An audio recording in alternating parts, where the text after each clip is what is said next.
அம்மா அவரை பத்தி ரவுடி, பொறுக்கி, கொலகார அது இதுன்னு தப்பா சொன்னாங்க. ஆ, ஆனா அவரை பார்த்தா அப்படி தெரியலையே. பொறுமையா நடந்துக்கிறாரு. யாரும் முகம் தெரியாத ஒரு பாட்டி, அவங்க கிட்ட கூட அன்பாவே நடந்துக்கிட்டாரு. அப்புறம் ஏன் அவரை பத்தி தப்பு தப்பா சொல்றாங்க? ம், அப்ப என்னமோ இருக்கு. அது என்ன? மீனாட்சி, தனியா உட்கார்ந்து எதை பத்தி யோசிச்சுட்டு இருக்கீங்க? ஆ, ஒண்ணும் இல்லையே. உட்காருங்க.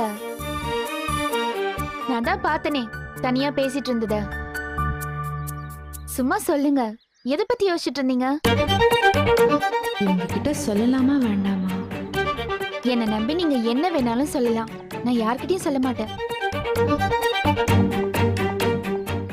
இல்ல, பெருசா ஒண்ணும் இல்ல.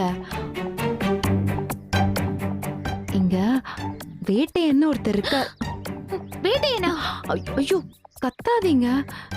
யார் காதுலயாவது விழுந்துற போது. மெதுவா பேசுங்க. வேட்டையனா? ஆ, அவரை பத்தி என்ன யோசனை? நான் என்ன யோசிக்கிறேங்கிறது இருக்கட்டும். நீங்க சொல்லுங்க.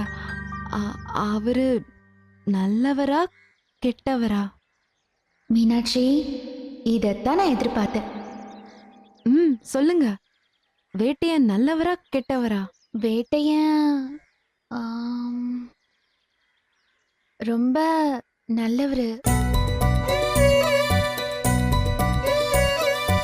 நிஜமாவா சொல்றீங்க? சத்தியமா சொல்றேன். அவரு ரொம்ப ரொம்ப தங்கமான மனுஷன். அப்புறம் ஏன் வீட்ல எல்லாரும் அவரை பத்தி தப்பு தப்பா சொல்றாங்க? எல்லாரும் உங்ககிட்ட போய் சொல்றாங்க மீனாட்சி. ஏன்? எல்லாம் குடும்ப பகையாலதான். ஓ, ஆனா அவர் எப்பவுமே நியாயமா தான் நடந்துப்பாரு. நம்ம வீட்ல தான் ரொம்ப அநியாயமா நடந்துப்பாங்க. பண்ணிருப்பாங்க. எல்லாரையும் பார்த்தா அப்படிதான் தெரியுது. அதுவும் எங்க அப்பாவை பார்த்தா வில்ல மாதிரியே இருக்காரு. மாதிரிலாம் இல்ல, வில்லனே தான். ஒருத்தரை பத்தி தப்பா சொல்லணுங்கிறதுக்காக கொலகார, ரவுடி இப்படி எல்லாமா சொல்லுவாங்க? ரொம்ப மோசம். கரெக்ட் தான் மீனாட்சி. ஆமா, அவருக்கு குடும்பம்லாம் இல்லையா? எப்பவுமே இங்கே இருக்காரு. அவருக்கு அப்பா இல்ல மீனாட்சி. இவரோட வயசுலயே அவர் இறந்துட்டாரு. அம்மா மட்டும்தான். அவங்க செங்கோட்டையில இருக்காங்க. ஓ, அவங்க பேர் என்ன? அவங்க பேரு சுதா. ஓ, சுதா. அவங்க உங்க அப்பாவோட சொந்த தங்கச்சி.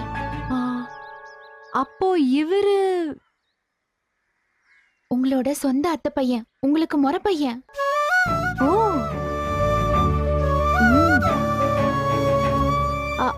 ஆமா, அது என்ன பேரு? வேட்டையன். அவரோட ஒரிஜினல் பேரு சரவண பெருமாள். வேட்டையங்கிறது அவரோட பட்ட பேரு. ஓஹோ, சரவண பெருமாள்.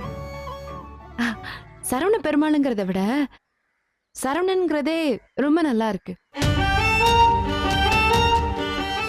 அப்புறம் இன்னொரு விஷயம் கேட்டா எதுவும் நினைச்சுக்க கூடாது. நான் அப்படி நினைப்பனா? நீங்க எதுவா இருந்தாலும் என்கிட்ட கேட்கலாம். அவருக்கு